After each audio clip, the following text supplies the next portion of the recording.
மத்திய அரசின் வக்ஃபு வாரிய திருத்த சட்டத்தால் தமிழகத்தில் வக்ஃபிற்கு சொந்தமான சொத்துக்கள் பறிபோகும் நிலை ஏற்பட்டுள்ளதாக தகவல் வெளியாகியுள்ளது. தமிழக அரசின் அலட்சியம்தான் இதற்கு காரணம் என குற்றம் சாட்டுகிறது SDPI கட்சி.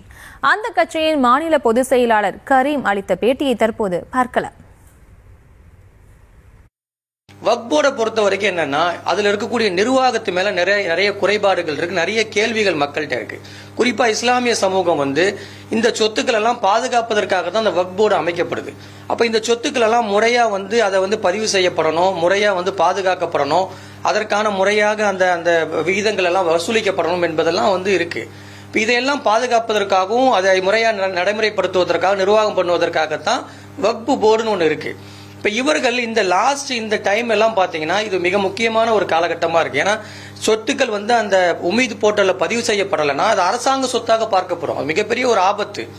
அதே மாதிரி ஒரு 12 ஆண்டு காலம் ஒரு பிரைவேட் அந்த சொத்துல இருந்துட்டாங்க என்று சொன்னால் அவர்கள் உரிமை கொண்டாட முடியும் என்று அந்த சர்த்து சொல்லுது, அந்த சட்டத்துல இடம் சொல்லுது.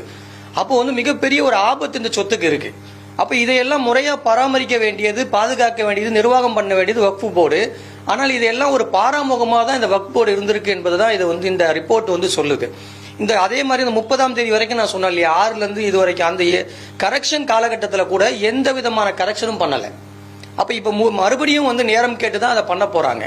அப்ப நாம தமிழக அரசையும் அதே மாதிரி சிறுபான்மை நல அமைச்சகத்தையும் என்ன கேட்கிறோம் அப்படின்னா, இந்த சொத்துக்களை முறையா பதிவு செய்து, ஏன்னா ஏற்கனவே அந்த சொத்துக்கள் எல்லாம் உங்கள்கிட்ட இருக்கக்கூடிய சொத்துக்கள் தான். இதற்கு முறையாக ஆவணங்கள் தேவையாக இருந்தால் ரெவென்யூ ரெக்கார்ட்ஸை கொடுக்க வேண்டியது அரசாங்கத்து மேல கடமை. அதை நாங்க முன்னாடி இருந்தே கேட்டுட்டு வரோம். அப்ப அரசாங்கம் என்ன செய்யணும்னா, முறையான ரெவென்யூ ரெக்கார்டை கொடுத்து அந்த போர்ட்டல்ல என்ன தேவையோ அதை செஞ்சு அந்த பதிவுல கொண்டு வந்துருக்கணும். அதை செய்யல.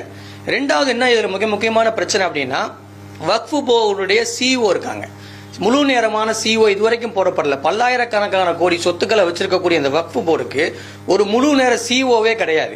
இதுவரைக்கும் அவங்க யாருன்னா, இங்க அவங்க வேற துறைகள்ல இருப்பாங்க, அதோட சேர்ந்து அடிஷனலா தான் போடப்பட்டிருக்காங்க. இப்ப கரண்ட்ல போடப்பட்டிருக்க CEO கூட அதுதான்.